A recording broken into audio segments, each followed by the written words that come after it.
অনুসরণ করা লাগবে নবীকে। আচ্ছা ভাই, আমার কথা কিন্তু বুঝবেন, আমি ওয়াজ করব না, ওয়াজের বক্তা আমি না। এক এক ফুলের এক একটা সুবাস। আমি কাটা কাটা দুই একটি কথা বলে যাই, এরপরে সুরের পাখি আপনাদের প্রিয় বক্তা আমার শ্বশুর আব্বা মুফতি বজলুর রশিদ মিয়া আপনাদের সামনে প্রাণ খুলে আলোচনা করবেন। আমার দুই একটি কাটা কাটা কথা একটু আপনারা শুনে যান। তাহলে বলেন, ভালোবাসা লাগবে কাকে? অনুসরণ করা লাগবে কাকে? এখানে অনুসরণ হলো ইত্তেবা করা, তাবউন, তাবা আইন জিনসে সহি। হযরত উলামায়ে কেরাম জানেন অনুসরণ মানে হলো দেখে দেখে পথ চলা। নবী যা করছে তাই করতে হবে। আল্লাহকে দেখা যায় না, নবীকে কিন্তু দেখা যায়। দেখা যায় না? নবীকে দেখা যায়। আপনি দরুদের আমল করতে থাকেন, নবী আপনার বাড়িতে ধূপ হইলে হাজির হয়ে যাবে। মান রাআনি হাক্কান ওয়াজাবাত লাহু শাফাতি ইয়াউমাল কিয়ামা। নবী বলেছেন, কেউ যদি আমাকে দেখতে পারে, স্বপ্ন তিন প্রকার। একটা হলো স্বপ্ন, প্রথম নম্বর স্বপ্ন হলো রহমানি, দুই নম্বর হলো শয়তানি, আর তিন নম্বর এমনি আপনি দেখবেন। নবীর সুরত শয়তান নিতে পারে না, নবীকে দেখলেই আল্লাহ তাকে জান্নাতি করে দিবে। সুবহানাল্লাহ বলেন। আর নবী দেখতে কেমন, এটা যদি আপনারা দেখতে চান, আমি একটা কিতাবের নাম বলি, শামাইলে তিরমিজি। আপনারা 2 খণ্ড পড়ে দেখেন, আপনি নবীকে দেখতে পারবেন নবীর মাথা আর পা পর্যন্ত কেমন ছিল। আমি একটি বাব পড়ে চোখের পানি ফেলতে বাধ্য হয়েছি। বাবে মা জা ফি খলকি রাসূলুল্লাহ সাল্লাল্লাহু আলাইহি ওয়াসাল্লাম, নবী দেখতে কেমন ছিল। এই হাদিসগুলো পড়লে আপনার সামনে মনে হবে আল্লাহ রাসূল দাঁড়িয়ে আছে। সুবহানাল্লাহ বলেন। আল্লাহর নবীর হাদিসগুলো পড়লে দেখা যায় আল্লাহর নবীর দাড়ি বড় ছিল, মুজ বড় ছিল না। আমার বাংলাদেশে মোসারু সন্ত্রাস শয়তান যারা ছিল, তারা মুখে বলেছে নবীকে ভালোবাসি, তাদের চেহারা দেখলেই ফেরাউনের মতো মনে হয়েছে। জোরে বলেন, কথা ঠিক না নাকি? এরপরে বাংলাদেশের বিভিন্ন জায়গায় মাজার ভাঙ্গা হচ্ছে। এই মাজারের দোয়ায় যারা পাগল হয়ে গেছেন, আমাদের বক্তব্য হলো মাজার ভাঙ্গার পক্ষে আমরাও না, মাজারের বিপক্ষে দেশের হক্কানি আলেমরা নয়, মাজারের বিপক্ষে দেশের ইসলামী আন্দোলন নাম ধরে বললে কোনো সমস্যা আজকে নেই। বাংলাদেশ জামাত ইসলামী কোনোদিন, হেফাজত ইসলাম কোনোদিন এদেশের আলেমরা মাজারের বিরুদ্ধে বক্তব্য দেন নাই। হক্কানি আলেমগণ বাংলাদেশে ইসলাম এসেছে পীর ওলিদের মাধ্যমে। রংপুরের শাহ কারামত আলী জনপুরি রহমাতুল্লাহ আলাইহ, রাজশাহীতে শুয়ে আছেন শাহ মাখদুম রহমাতুল্লাহ আলাইহ, বগুড়ার মহাস্থানে মাইসার বলকি রহমাতুল্লাহ আলাইহ, শাহজালাল শাহপুরান রহমাতুল্লাহ আলাইহ, এরপরে বাগেরহাটে খানজান আলী রহমাতুল্লাহ আলাইহ। তাদের জীবন আমরা পড়েছি, গবেষণা করেছি। তারা ছিল মুবাল্লিগ এবং মুস্তাহিদ। দিনের বেলায় তারা বাতিলের বিরুদ্ধে তরবারি ধরেছে, আর রাতের বেলায় তারা জায়নামাজ পেরে হাউমাউ করে ইতিমের মতো কেঁদেছে। এটা ছিল আল্লাহর ওলিদের ইতিহাস। সুতরাং আমরা আল্লাহর ওলিদের সম্মান করি, কিন্তু শাহজালালের বাংলায় যারা তাদের নাম ব্যবহার করে গাঞ্জার আসর বসায়, তাদের বিরুদ্ধে আমাদের অবস্থান। জোরে বলেন, কথা ঠিক না ঠিক? এ কথা বলতে কোনো সমস্যা নাই। বগুড়া সহ বাংলাদেশের কোনো জায়গায় মাহফিলে বক্তারা কথা বলতে পারে নাই। বগুড়ার মহাস্থানে বৈশাখের শেষ বৈশাখীতে কমপক্ষে 5 থেকে 7 ট্রাক গাঁজা সেখানে এক রাতে খাওয়া হয়। নারী পুরুষের অবাধ বিচরণ হয়। যেই পুলিশ কোরআনের মাহফিল বন্ধ করে, সেই মাহফিল গিয়ে গাঞ্জার আসরে ওদের সাথে বসে গাঞ্জা চাষ করে খায়। সুতরাং বাংলাদেশ শুরু হয়েছে, আমরা আশা করব খিয়ারকুম ফিল জাহিলিয়াতি খিয়ারকুম ফিল ইসলাম। জাহিলিয়াতের যুগে উত্তম ছিল ওমর, ইসলামের যুগে উত্তম ছিল। এই বাংলাদেশে কেউ কেউ মনে করে ডক্টর ইউনূস দেশের সুদের প্রবর্তক। আমরা সেটা বলতে চাই, আমরা আশা করব ডক্টর ইউনূস স্যারের মাধ্যমে বাংলাদেশ সংস্কার হবে, ইসলামের কোরআনের আইন চালু হওয়ার একটা শুভ সূচনা শুরু হবে। এদেশের প্রশাসনকে আবার সংস্কার করে তৈরি হতে হবে। আর কোনোদিন পুলিশের গায়ের পোশাক পরে এসে বক্তাকে মঞ্চ থেকে নামানোর সাহস আর পাবে না। আর কোনোদিন এই দৃশ্য হবে না, আলেমের গায়ে মামা রেখে বাংলাদেশের কোনো পুলিশ চলতে পারবে না। সুতরাং আমাদের দায়িত্বহীন কণ্ঠে ঘোষণা হলো, এই বাংলাদেশ কালামানিক শয়তানের নয়, শাহরিয়ার কবিরের বাংলাদেশ নয়, দাদাদের বাংলাদেশ নয়। যতদিন পর্যন্ত বাংলাদেশের পূর্ব দিগন্তে সূর্যটা পশ্চিম দিগন্তে ডুববে, ততদিন পর্যন্ত বাংলাদেশের নেতৃত্বে আলেমরাই দেবে। নতুন কোন জালেমের তৈরি হলে পারে সেই জালেমকে বাংলাদেশের মানুষ আর গ্রহণ করবেন ইনশাআল্লাহ। করে বলেন, কথা ঠিক করে। আল্লাহ বলেছে ভালোবাসো আমাকে, আর অনুসরণ করতে হবে আল্লাহর নবীকে। জোরে বলেন ঠিক। আল্লাহর নবীর জীবনী বলতে গিয়ে ভাই বলেন তো, আমাদের নবীর জীবনের দুইটা দিক, একটা হলো মিলাদুন নবী আর একটা সিরাতুন নবী। আপনারা ধুপইলা লালপুরের মানুষ মিলাদ না সিরাত কোনটার পক্ষে আছেন? মিলাদের সাথে আপনারা নাই নাই মাইকালা বলতেছে নাই। মিলাদকে অস্বীকার করা মানে আপনারা আর এক বিপদের ভিতর আছেন। মিলাদ মানে কি? মাউলুনতুন থেকে মিলাদ, তার মানে হলো জন্ম। আমার যদি মিলাদেরই ঠিক না থাকে তাহলে আমার জন্মেরই ঠিক নাই। তাহলে মিলাদ অবশ্যই আছে। মিলাদ মানে হলো জন্ম, সেটা আমারও হতে পারে, নেতারও হতে পারে, ভাইজানেরও হতে পারে, নবীরও হতে পারে। আল্লাহর নবীর মিলাদ যখন হয় তখন হয় মিলাদুন নবী, নবীর জন্ম বৃত্তান্ত আলোচনা। আর সিরাতুন নবী, নবীর জীবনের পথ আলোচনা করা। জোরে বলেন সুবহানাল্লাহ। আচ্ছা, আমরা মিলাদ এখন আলোচনা করব। মিলাদ কি? আচ্ছা বলেন তো, আল্লাহর নবী দুনিয়াতে আসলেন, জন্মগ্রহণ করেছেন মা আমিনার পেট থেকে, কথা সত্য না মিথ্যা? আচ্ছা, যখন জন্ম নিলেন বিশ্বনবী রহমত যখন ঝরে পড়লো মা আমিনার ঘরে, একটা সন্তান দুনিয়াতে আসতে, প্রসব ডেলিভারি হতে কয় মিনিট লাগে ভাই? সন্তান জন্ম হতে কয় মিনিট লাগে? 3 দিন লাগে? 2 ঘন্টা? ধরলাম 1 ঘন্টা। তাহলে মিলাদ মানে হলো জন্ম। আল্লাহর নবীর জন্ম হয়েছে মা আমিনার ঘরে, সর্বোচ্চ কয়েক মিনিট অথবা ধরলাম 1 ঘন্টা। তাহলে মিলাদের আলোচনা আমরা করব আমাদের জীবনে 2-1 ঘন্টা কোনো কোনো সময়। আর সিরাত মানে হলো আল্লাহর নবীর 63 বছরের পুরো জীবন। তাহলে আপনি মিলাদের পিছনে ঘুরতেছেন 10 মিনিট আর 1 ঘন্টার ব্যাপার, অথচ নবীর সিরাতের পিছনে ঘুরতেছেন না, এটা ঠিক না। আমরা নবীর মিলাদকেও বিশ্বাস করি, সিরাতকেও মেনে চলবো। জোরে বলেন কথা ঠিক না ঠিক? চলেন আমরা নবীর মিলাদ জন্মের কিছু কথা ইনশাল্লাহ বলতে চাই, আল্লাহ যেন কবুল করেন, বলেন আমিন। আমার বন্ধুগণ, এই পৃথিবীতে আল্লাহ 1,24,000 নবী দিলেন। কোন নবীকে আল্লাহ তাআলা পাঠালেন শুধুমাত্র মক্কার জন্য, কোন মানুষকে নবীকে আল্লাহ দিলেন শুধুমাত্র একটা ভাষার জন্য। কিন্তু আল্লাহ তাআলা আপনার নবীকে, আমার নবীকে শুধুমাত্র মক্কা বা মদিনায় নয়, আল্লাহ তাআলা আমার নবীকে সারা পৃথিবীর জন্য রহমত করেছিলেন। বলেন সুবহানাল্লাহ। সারা পৃথিবীর রহমত আমার নবী। আল্লাহ রাব্বুল আলামিন বলেন, লাকাদ কানা লাকুম ফি রাসূলিল্লাহি উসওয়াতুন হাসানা।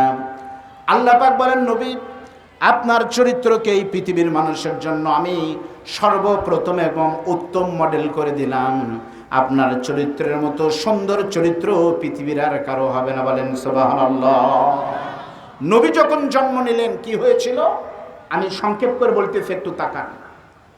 আমার বন্ধুগণ, আমরা জানি আল্লাহর নবীর পিতার নাম হলো আব্দুল্লাহ, আমার নবীর মায়ের নাম হলো আমিনা, নবীর দুধমার নাম ছিল সেই সাদিয়া গোত্রের মহিষী রমণীর নাম হলো হালিমাতুস সাদিয়া। মক্কার মদিনায় যারা গেছেন, তায়েফে কিন্তু তারা গেছেন।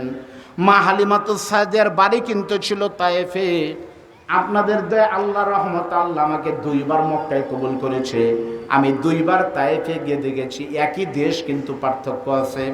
সেই তায়েফ এমন একটা জায়গা, মক্কায় আপনি যাবেন, মক্কায় কোনো মানুষ কিন্তু এয়ার কন্ডিশন ছাড়া কোনো বাড়ি নাই। কোনো ভিক্ষুকও যদি ভিক্ষা করার জন্য গাড়ি বের করে, তার গাড়িতেও কিন্তু এসি আছে, এত গরম। কিন্তু তায়েফ এমন একটা জায়গা, যেই তায়েফে গেলে পারে তায়েফের কোনো গাড়িতে এয়ার কন্ডিশন দরকার নাই। একই দেশ মক্কার হওয়ার কারণে আমার আল্লাহ তাআলা তায়েফের আবহাওয়াকে এমনিতেই সুন্দর করে দিয়েছে। বলেন সুবহানাল্লাহ। তায়েফ মাটি থেকে, সমতল ভূমি থেকে কয়েক হাজার ফিট উপরে। আপনারা হাজির সাহেবরা গেছেন, তায়েফে যেতে যেতে এক পর্যায়ে কিন্তু ড্রাইভারেরা গাড়িতে এসি বন্ধ করে দেয়। আমি বললাম, ভাই এসি বন্ধ করেন কেন? হুজুর দেখেন কি বাতাস। যেমন আমি কয়েক মাস আগে দার্জিলিং গিয়েছিলাম, আমার মাহফিল ছিল। দার্জিলিংয়ে যখন আমি গেলাম তখন বলতেছে, হুজুর এখন আমাদের দেশে গরমের দিন, দার্জিলিং নাকি তখন গরম। একটা ফ্যান আমার চোখে পড়েনি, কোনো ফ্যান নাই দার্জিলিংয়ে, এয়ার কন্ডিশন নাই, গরমের দিন, তারপরও রাতের বেলায় কম্বল গায়ে দিতে হয়। ওই রকম তায়েফ কিন্তু ঠান্ডা। তায়েফের প্রকৃতি অনেক সুন্দর, মানুষের ব্যবহার ভালো, ভাষা সুন্দর। তার মানে মক্কা আর তায়েফের ভিতরে আকাশ আর জমিন পার্থক্য। সুবহানাল্লাহ বলেন। সেই জন্য মক্কার কোন মানুষের সন্তান জন্ম নিলে তায়েফের নারীদেরকে তারা বাগি দিত, বর্গা দিত। কোন নারী যদি তায়েফের কোনো নারী যদি মক্কার কোনো সন্তানকে 2-2.5 বছর দুধ খাওয়াতো, তাহলে ওই সন্তানের চেহারা ভালো হতো, ভাষা সুন্দর হতো, ব্যবহার সুন্দর হতো। সেজন্য আল্লাহর নবী বিশ্বনবী যখন দুনিয়াতে আসেন, তায়েফের সাদিয়া গোত্র থেকে অনেক নারীরা এসেছে মক্কায় প্রতিদিনের মতো সন্তান নেওয়ার জন্য। সকলেই বড় বড় উটে চড়ে, ঘোড়ায় চড়ে চড়ে সন্তান নিয়ে যাবে। আল্লাহর নবী বিশ্বনবী রহমাতুল লিল আলামিনের বাড়ি দেখেছেন বাইতুল্লাহর পাশে একটা ঝুপড়ি ঘরের সামনে দাঁড়ায়া আল্লাহর নবীর দাদা আব্দুল মোত্তালেব তখন সমস্ত নারীদেরকে ডাক দিয়ে বলতেছে, তোমরা কারা? বলতেছে, আমরা তায়েফ থেকে এসেছি সন্তান নিতে। আব্দুল মোত্তালেব বলতেছে, ঘরের ভিতরে একটা সন্তান আছে, তোমাদের দয়া হলে তোমরা নিয়ে যেতে পারো। প্রত্যেকটা নারীরা তখন তাকায় দেখে ভাঙা ঘর, তখন চিন্তা করে ভাঙা ঘরের সন্তানকে যদি আমরা দুধ খাওয়াই তাহলে আমাদেরকে বেশি টাকা দিবে না, নিয়ে লাভ নাই। টাকার জন্য কেউ আল্লাহর নবীকে দেখেও নি, না দেখে দেখে চলে গেছে। সবশেষে এসেছে হযরতে হালিমাতুস সাদিয়া। হালিমা যখন এসেছে আল্লাহর নবীর দাদা হালিমাকে ডাক দিয়ে বলতেছে, হালিমা, আমার এই ঘরের ভিতরে আমার একটা নাতি আছে, নাম হলো মুহাম্মদ। তোমাকে নিতে হবে না, শুধুমাত্র তুমি চোখের দেখায় একবার দেখো, যদি তোমার পছন্দ হয় তাহলে তুমি একটু দয়া করে নিতে পারো। হালিমা তখন স্বামীকে বলতেছে, স্বামী গো, একটু দেখি, যদি ভালো লাগে নিব, না হলে খালি হাতে ফেরত যাব। হালিমা তো সাদিয়া বলে, রে নবীর পাগল উম্মতেরা শোনে না, আমার স্বামীর সঙ্গে পরামর্শ করে আমি হালিমা তো সাদিয়া যখন ভাঙা ঘরের ভিতর ঢুকেছি, ওই আল্লাহর কসম করে বলতেছি, তোমাদের শিশু নবীকে নিয়ে মা আমিনা যখন কোলে তুলে আদর করতেছিল, আমি হালিমা ঢোকার সঙ্গে সঙ্গে আমার কাছে মনে হয়েছিল সন্তান নয়, আকাশের পূর্ণিমার চাঁদ যেন হাসতেছে। একটু কমাই দিতে বলেন। হালিমা তো সাদিয়া বলেন, আমি নিজে দেখেছি নবীর চেহারা। মা আমিনার কোল থেকে যখন আমি তাকে কোলে নিলাম, আমি হালিমাতুস সাদিয়ার শরীর দুর্বল, সঙ্গে সঙ্গে আমার শরীরের সতেজতা ফিরে এসেছে। যেই দুর্বল উটটা চলতে পারে না, নবীকে নিয়ে আসার সঙ্গে সঙ্গে ওই উটটা আগের থেকে আরো সবল হয়ে গিয়েছে।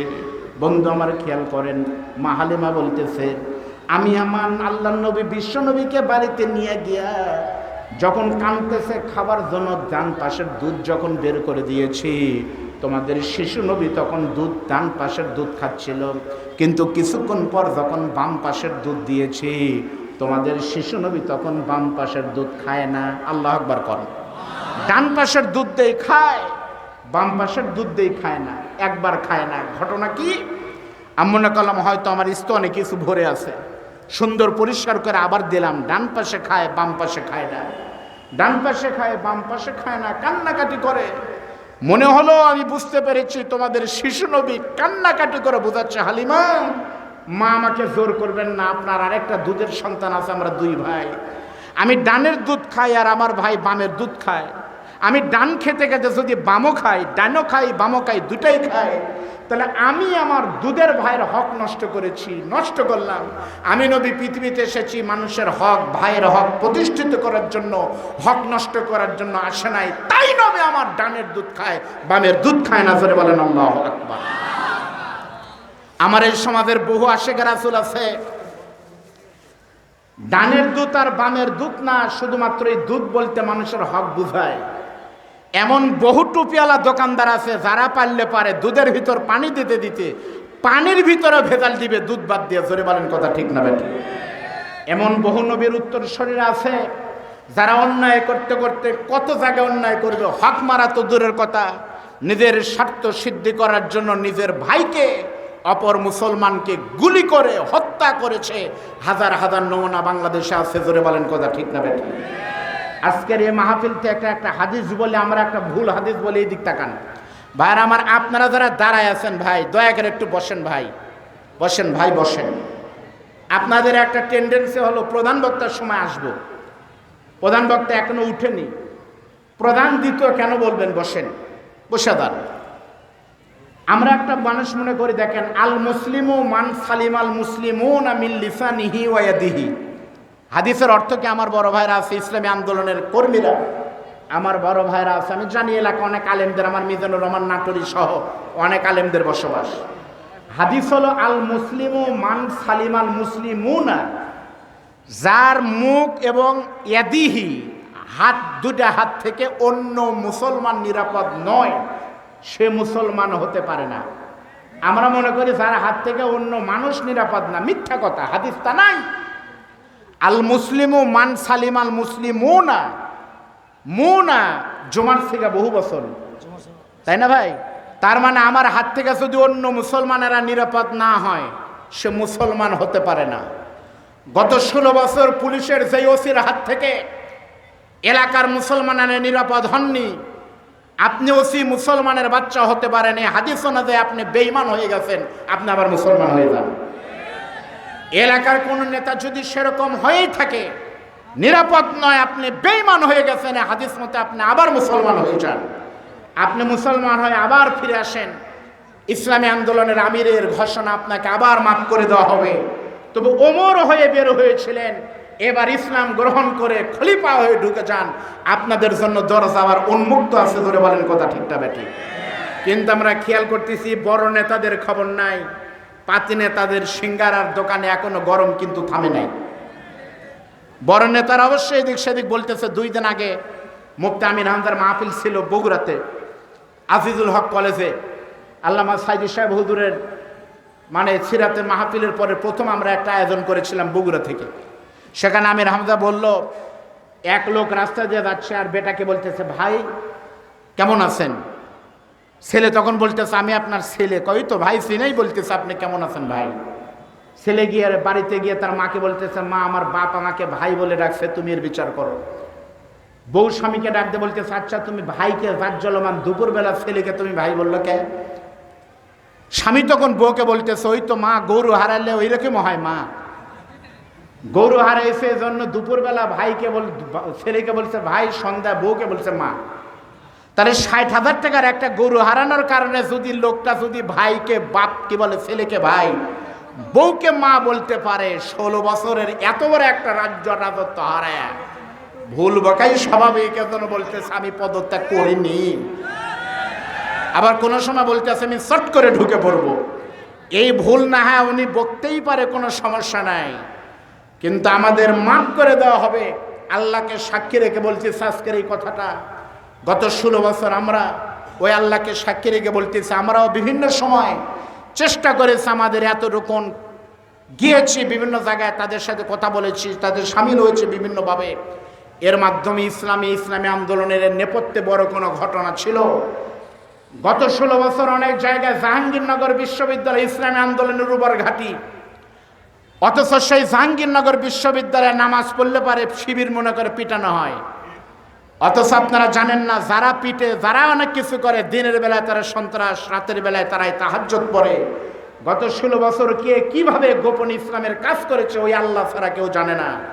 আজকে আর গোপনে করার কোনো সমস্যা নাই, আজকে প্রকাশ্য হবে। আপনাদের জন্যই দরজা উন্মুক্ত থাকতে হবে, সব মাফ হবে। শর্ত হলো ইসলামের জন্য আপনাকে নিবেদিত হতে হবে। জোরে বলেন কথা ঠিক না বেঠিক? মনে রাখবেন, খেয়াল করেন, আল্লাহর নবী বিশ্ব নবী যখন মায়ের দুধ খেলেন, আমার নবী যখন আস্তে আস্তে বড় হচ্ছেন, আল্লাহর নবীর বয়স যখন 10 বছর, তখন মক্কার বড় নেতা ছিল, নাম হলো আবু জেহেল। জোরে বলেন নাম কি? আবু জেহেল একদিন বক্তব্য দিতে গিয়ে মক্কার লক্ষ লক্ষ মানুষের সামনে বলতেছে, মক্কার জনগণ, আমি তোমাদের নেতা আবু জেহেল, তোমাদের আবুল হাকাম বলতেছি, আমার এলাকার একটা ছেলে আছে, আমার ভাতিজা, নাম হলো মুহাম্মদ। জন্মের আগেই তার পিতা মারা গেছে, 6 বছর বয়সে মা মারা গেছে। আমার সেই সন্তান ভাতিজার নাম হলো মুহাম্মদ। তোমরা বিশ্বাস করো না করো, আমার এতিম ভাতিজা মুহাম্মদ জীবনে কোনোদিনও মিথ্যা কথা বলে নাই। সুবহানাল্লাহ বলেন। আচ্ছা, জীবনে মিথ্যা কথা বলেন নাই এমন কি আছেন? এ ছেলে ভাই, এই কি চুপ, জীবনে না, গত 1 মাস মিথ্যা কথা বলেন না, আপনি কি আছেন? এই যে আমার বাপ জানারা আছে, আছে, অনেকে থাকতে পারে। তাহলে জীবনে মিথ্যা কথা বলে নাই। সঙ্গে সঙ্গে জনগণ বলতেছে জীবনে, কয় হ্যাঁ 10 বছর বয়স এখন পর্যন্ত মিথ্যা কথা বলে নাই। জনগণ তখন বলতেছে, কে গো? আমার নবীকে যখন এসেছে, আপনাদের আমি অনুরোধ করি, আপনাদের একটা কিতাবের নাম বলেছি, আমি একটা হাদিস বলতেছি, শুধু আমার বলার ভাষা নাই, কারণ আমার সময় কম, কখন আমার শ্বশুর হাজির হয়ে যায় তার ঠিক নাই। এজন্য শামাইলে তিরমিজিতে বাবে মা জাফির খলকে রাসূলুল্লাহি সাল্লাল্লাহু আলাইহি ওয়াসাল্লাম, আবু জেহেল যখন আমার নবী শিশু নবীকে মঞ্চে হাজির করেছে, মক্কার লক্ষ লক্ষ জনগণ তখন আবু জেহেল থেকে বাদ দিয়ে পূর্ণিমার চাঁদ আমার নবীর দিকে তাকায় আছে, ধরে বলেন আল্লাহু আকবার। আপনারা বলবেন, হুজুর পূর্ণিমার চাঁদ তাই বলে? আমার নবীকে যদি পূর্ণিমার চাঁদ বলি তাহলে মিথ্যা কথা হবে। কেন? কারণ আকাশের পূর্ণিমা চাঁদের চাইতে আমার নবী সুন্দর ছিল। আপনাদেরকে বিশ্বাস হয়? কেমনে হবে? আমার মুখের কথা বললে বলবেন হুজুররা মিছেই বলে। এ বাবে মা জাফি খলকে রাসূলুল্লাহ সাল্লাল্লাহু আলাইহি সাল্লামের হাদিস, আন জাবির বিন সামুরা রাদিয়াল্লাহু তাআলা আনহু قال قال رسول الله رأيت رسول الله صلى الله عليه وسلم في ليلة الإدهيان وعليه حلة حمراء فجعلت انظر إليه وإلى القمر فلهو عندي أحسن من القمر। হযরত জাবের বলেন, আমি নিজে দেখেছি একদিন পূর্ণিমার চাঁদ, যেদিন মদিনায় সুন্দর পূর্ণিমার চাঁদ উঠেছে, এ রাতের বেলায় আমি মানে জাবের বিন সামুরা বের হয়েছে ঘোরার জন্য। এমন সময় দেখলাম আব্দুল্লাহর এতিম ছিল আমাদের বিশ্ব নবী, ঘর থেকে একটা সুন্দর জামা গায়ে দিয়ে নবী আমার বের হয়েছে, মদিনার রাস্তায় ঘুরতেছে, উপরে পূর্ণিমার চাঁদ আর নিচে রহমাতুল লিল আলামিন ঘুরতেছে। আমি সামুরা জাবের বারবার তাকিয়ে দেখেছি, একবার চাঁদের দিকে তাকিয়েছি, একবার নবীর দিকে তাকিয়েছি, একবার নবীর দিকে তাকালাম, একবার চাঁদের দিকে তাকালাম। তাকাতে তাকাতে আমার কাছে মনে হয়েছে, হাদিস বলতেছি, ফালা হুয়া ইনদি আহসানু মিনাল কমার, আমার কাছে মনে হয়েছে আকাশের পূর্ণিমার চাঁদের চাইতেও আমার নবী সুন্দর। সমস্ত লোক নবীকে দেখতেছে। আবু জেহেল বলতেছে, খালি চেহারা সুন্দর না, গত 10 বছর মিথ্যা কথা বলেনি, খারাপ কথা বলেনি, কিছুই বলেনি।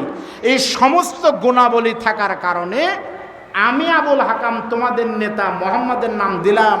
আজ থেকে আমার মোহাম্মদ ভাতিজার নাম আর মোহাম্মদ নয়, এখন থেকে শুরু করে রাষ্ট্রীয় উপাধি মোহাম্মদের নাম হলো আল আমিন। জোরে বলেন সুবহানাল্লাহ। আল্লাহর নবী 10 বছর বয়সে উপাধি পেল আল আমিন। আপনাদের বলতে পারে লালপুরের ভাইরা, আল আমিন শব্দের অর্থ কি? এ মুরাব্বি, এ মুরাব্বি, মুরাব্বি, মুরাব্বি, এ মুরাব্বি।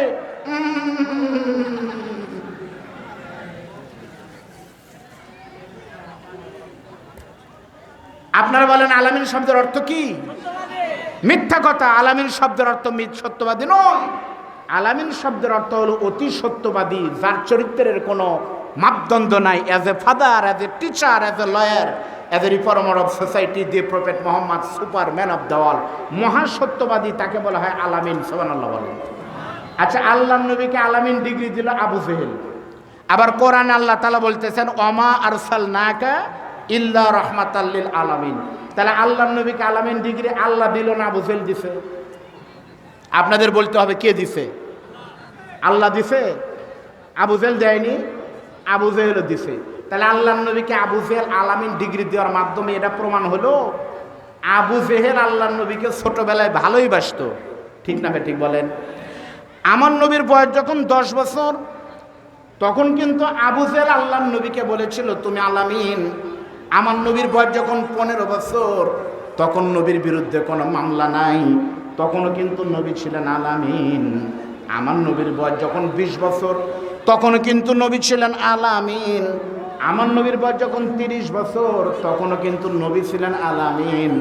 আমার নবীর বয়স যখন 35 বছর, তখন আবু জেহেলের বাড়ি আর নবীর বাড়ি হাদিস সাহেবদের বলে দেখেন মাত্র 100 হাত দূরত্বের, তখনও কিন্তু আবু জেহেল বলছে আলামিন।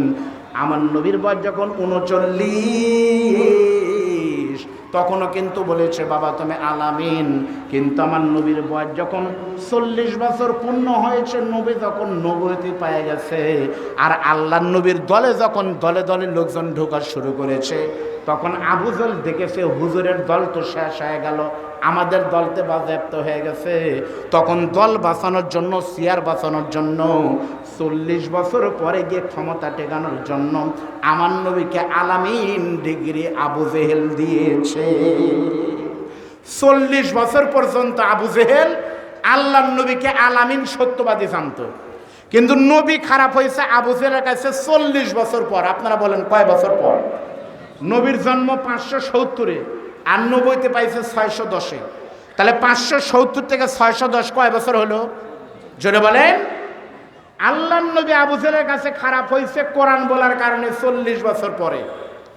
এই বাংলাদেশও সেই আল্লাহর নবী, বিশ্ব নবী রাহমাতাল লিল আলামিনের মুজাসসাম নমুনা আলেমরা, নবীর ওয়ারিস আলেমদের যোগ্য প্রতিনিধি।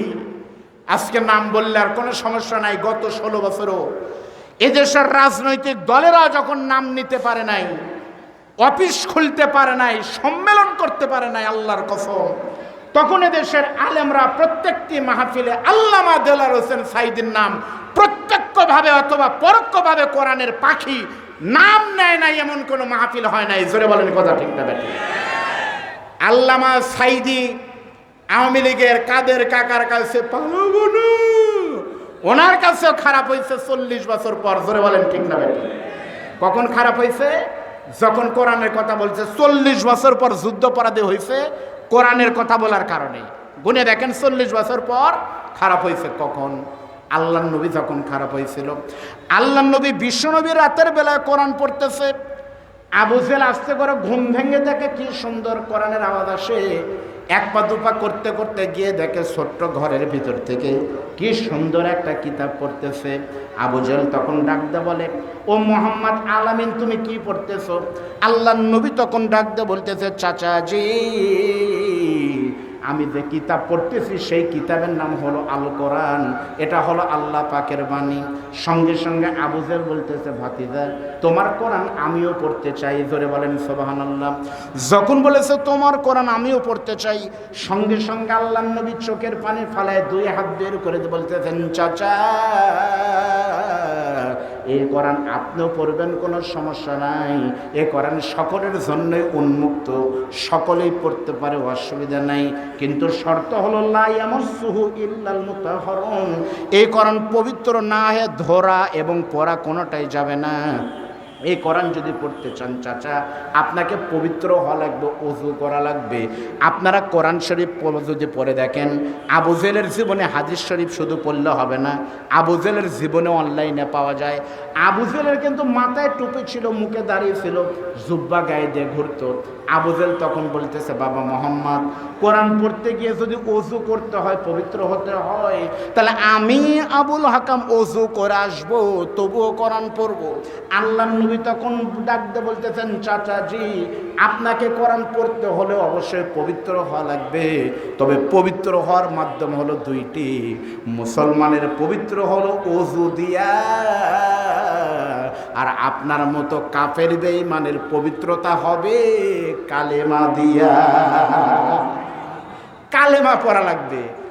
আল্লাহর নবীকে আবু জেহেল তখন বলতেছে, কালেমা কি বাবা? কালেমা, কালেমা হলো লা ইলাহা ইল্লাল্লাহ, there is no god without Allah, আল্লাহ ছাড়া কোনো ইলাহ নাই। সঙ্গে সঙ্গে আবু জেহেল, আল্লাহর কসম, সঙ্গে সঙ্গে আবু জেহেল বলতেছে, আমি মেনে নিলাম, লা ইলাহা ইল্লাল্লাহ আমি মেনে নিলাম। নবী বলতেছে, পরের অংশ হলো মুহাম্মদুর রাসূলুল্লাহ, আমি হলাম মুহাম্মদ, হলাম নেতা, সমাজ সংস্কারক।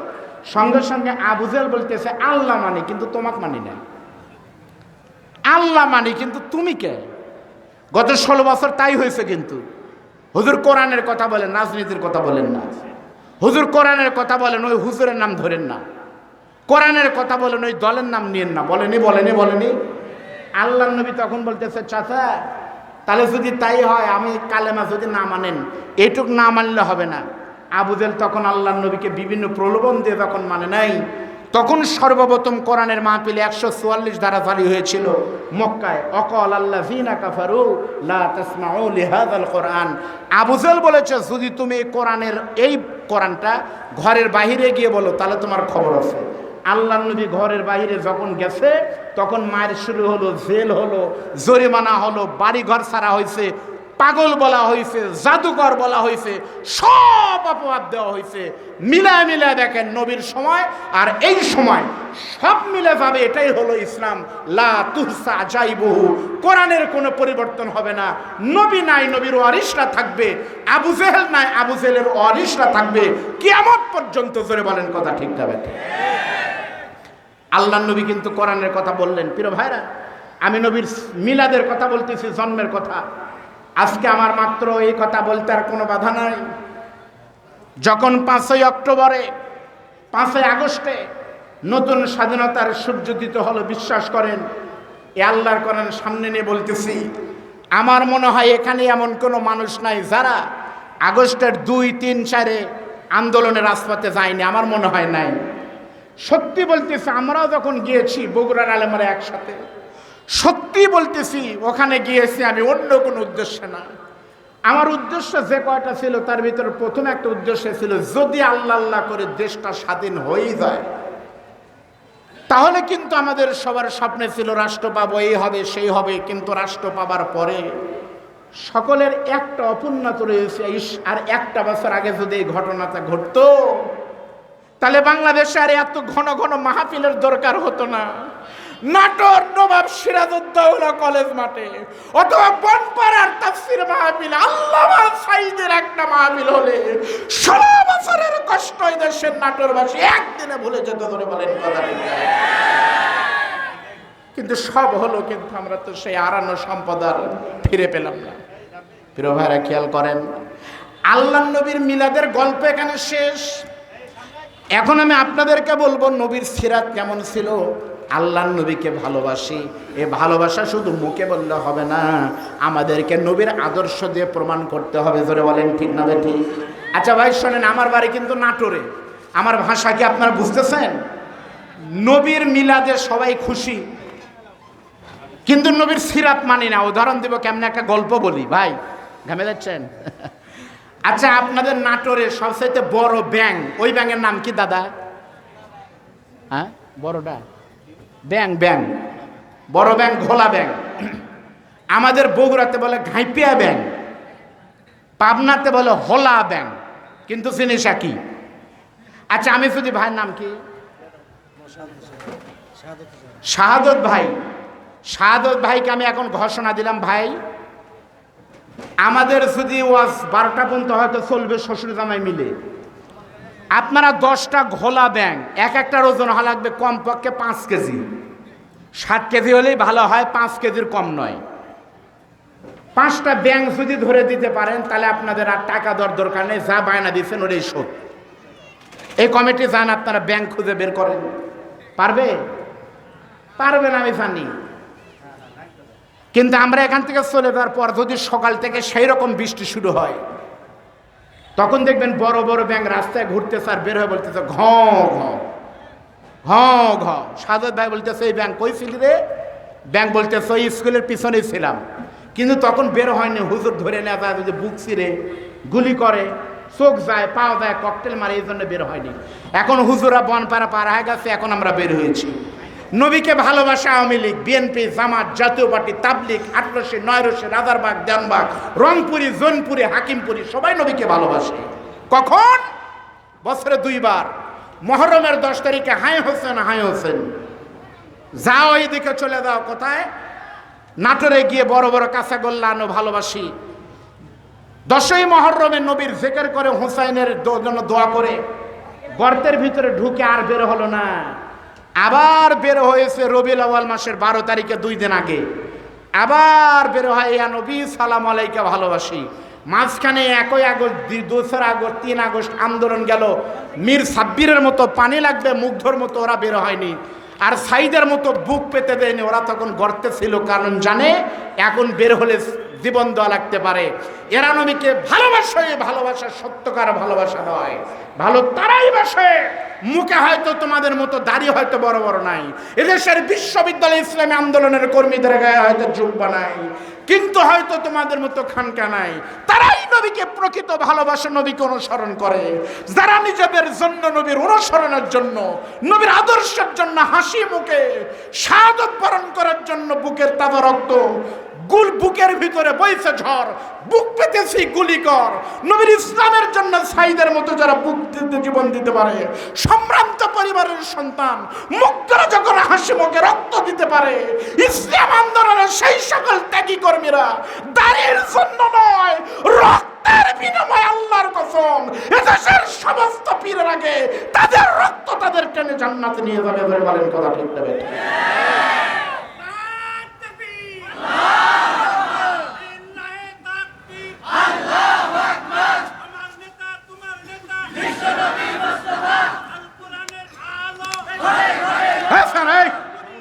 দাঁড়াও,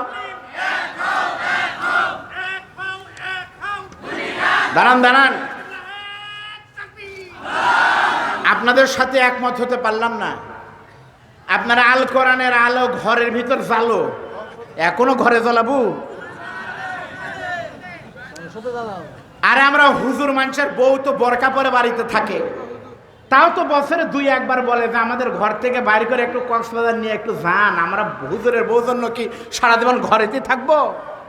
তাহলে হুজুরের বউয়েরা যদি বেড়ানোর জন্য ঢাকা কক্সবাজার যাবার চায়, 16 বছর ঘরে রেখেছিলেন, এইবার আর ঘরে নয়, পার্লামেন্টে কোরআনকে পাঠানোর দিন এসেছে। ধরে বলেন কথা ঠিক না? প্রিয় ভাইয়ের, আমি তারই বিরুদ্ধে কথা বলতেছেন, আবার উল্টো ফতোয়া দিয়েন না। আমি বলতেছি আল্লাহর কোরআনকে সাক্ষী রেখে নবীর হাদিস মান তামাসসাকা বি সুন্নতি ইনদা ফাসাদি উম্মতি ফালাহু আজরু মিয়াতে শাহীদ। নবীর একটা সুন্নাত যে পালন করলো সে 100 শহীদের নেকি পেল। সুবহানাল্লাহ বলেন।